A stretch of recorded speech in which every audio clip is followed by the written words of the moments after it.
గారు ముఖ్యమంత్రి అంటే స్పెసిఫిక్గా నేను అంటుంది సరే రాజకీయ ఇప్పుడు నిజంగా పూర్తి సమాచారం ఉంటే ఇప్పుడు ఫడ్నవీస్ గారు అపాయింట్మెంట్ ఇవ్వట్లేదు నేను కనుక్కుంటే అక్కడ కిషన్ రెడ్డి గారు ఇవ్వద్దన్నారని చెప్పి చెప్తున్నారు అన్నట్టుగా ముఖ్యమంత్రి గారు దాదాపుగా ఆ టోన్లో చెప్పేస్తున్నారు. ఈ ప్రాజెక్టులు వాస్తవంగా మెట్రో నిజంగా సిటీలో 1 కోటి పైగా జనాభా ఉన్నారు. ఎప్పుడో 10-12 ఏళ్ళు అయిపోయింది. సరే కాంగ్రెస్ హయాంలోనే మొదలైంది, బీఆర్ఎస్ హయాంలో పూర్తి అయింది ప్రాజెక్టు. 10 ఏళ్ళు అయిపోయింది అది పూర్తి. 1 కిలోమీటర్ కొత్తగా అడగాల. ఆయన చెప్పినట్టు ఈ 10 ఏళ్లలో మనం 2వ స్థానంలో ఉన్న వాళ్ళు ఇవాళ 10వ స్థానానికి 9వ స్థానానికి పడిపోతాం. ఏంటి కేంద్రం నుంచి రావట్లేదా? మీ దగ్గర ఆధారాలు ఉన్నాయా? మీరు సబ్మిట్ చేయాల్సిన డిపిఆర్లు మిగతా అన్ని సబ్మిట్ చేశారా? స్పెసిఫిక్గా కిషన్ రెడ్డి గారు నేను రెడీ అంటున్నారు. ఎక్కడ కూర్చుందో అక్కడ కూర్చుందో ఆయన మీద మాట్లాడదామని చెప్తున్నారు. చెప్పండి. Good evening.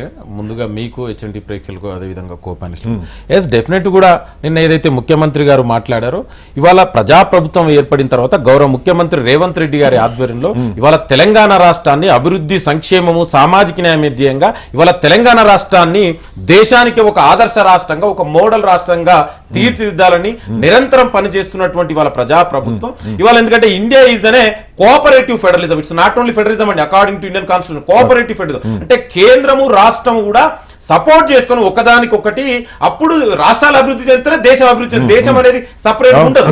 దానికోసమే ముఖ్యమంత్రి గారు కేంద్ర మంత్రులని ప్రధానమంత్రిని కలిసి ఇవాళ తెలంగాణకు రావాల్సినటువంటి విభజన చట్టాల్లో ఉన్నటువంటి హామీలను అమలు చేయలేదండి. 12 సంవత్సరాలు అయిపోతుంది బీజేపీ.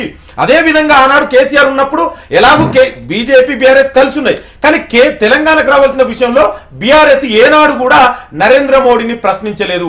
ఇవాళ దాని మనకు చాలా స్పష్టంగా కనబడుతుంది. కానీ ఇవాళ ముఖ్యమంత్రి రేవంత్ రెడ్డి గారు ఒకవైపు కేంద్రాన్ని గౌరవించుకుంటున్నాయి, ఎందుకంటే యూనియన్ కోఆపరేటివ్ ఫెడరలిజంలో ఎట్ ద సేమ్ టైం తెలంగాణకు వచ్చినటువంటి అంశాలలో ఎక్కడ కూడా కాంప్రమైజ్ కామని ముఖ్యమంత్రి రేవంత్ రెడ్డి గారు చాలా స్పష్టంగా చెప్పారు. ఇవాళ ఏం చెప్పారండి?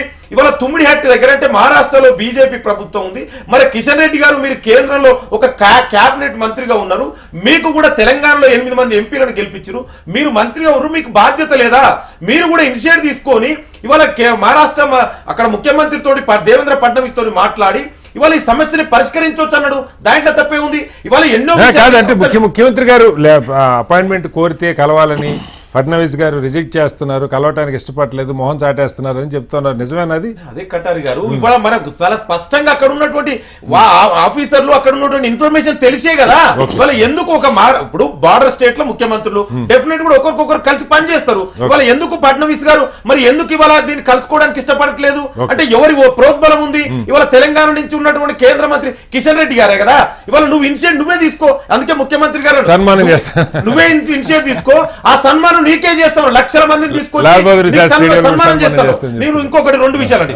ఇవాళ దేశంలో ఇవాళ తెలంగాణలో అత్యధిక స్థాయిలో ఇవాళ 70 లక్షల టన్నుల ఇవాళ ధాన్యం తెలంగాణలో పండింది. ఇవాళ వీరు కేంద్రం ఏమంటుంది? మేము 50 లక్షల టన్నులే కొంతమంటారు. మరి మిగతా రాష్ట్రాలు ఇవాళ పంజాబ్ లో 80% కొంటారు, మిగతా బీజేపీ పాలిత రాష్ట్రాల్లో 80% ఇవాళ ధాన్యం కొన్నారు. మరి ఇవాళ తెలంగాణలో కూడా కొనొచ్చు కదా. ఇవాళ మీ మీద బాధ్యత ఉంది కదా.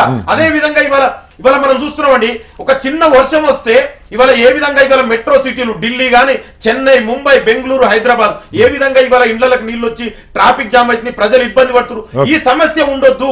ఇది భవిష్యత్ తరాలకు ఇవాళ హైదరాబాద్ అంటే గ్లోబల్ హబ్ గా వెళ్ళింది, ఒక గ్లోబల్ ఇన్వెస్ట్మెంట్ క్యాపిటల్ గా ఇవాళ ప్రజాప్రభుత్వంలో ఇవాళ నిలిచింది. ప్రపంచం అంతా కూడా హైదరాబాద్ వైపు చూస్తున్నారు. మనం కూడా ఈ సిటీని ఎక్స్పాండ్ అవుతుంది, సిటీ మీద బర్డెన్ పడుతున్నది.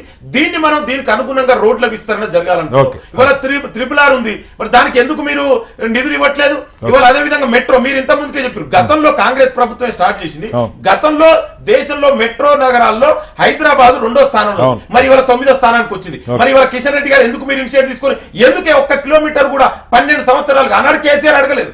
కేసీఆర్ మీతో లాలుచిపడి ఆయన ఏనాడు కూడా మాట్లాడలేదు. నాకు ఒక 1-2 మినిట్స్ నేనేమంటున్నా, మీరు ఇవాళ మేము అడుగుతున్నాం, కోఆపరేటివ్ చేస్తామంటున్నాం, మీరు ఇవాళ మెట్రో ఎక్స్పాండ్ చేయండి.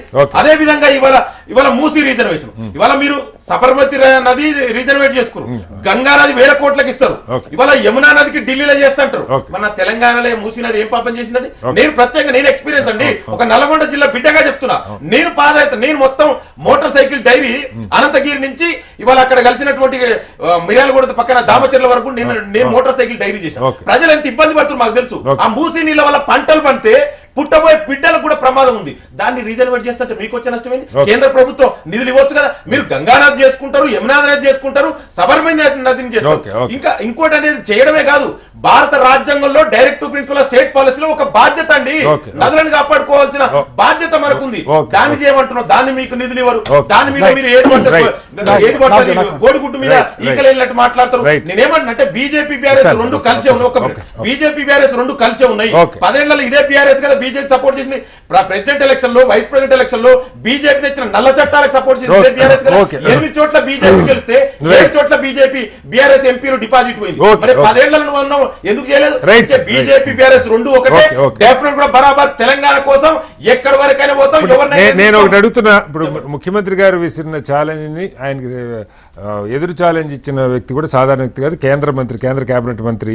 నేను చర్చకి సిద్ధం, ఎక్కడికి రమ్మంటే అక్కడికి ముఖ్యమంత్రి గారు వచ్చాను, తెలంగాణకి కేంద్రం ఏం చేసిందో మేము ముందు పెడతా, మీరు సిద్ధమేనా అని అడుగుతున్నారు ముఖ్యమంత్రి గారు.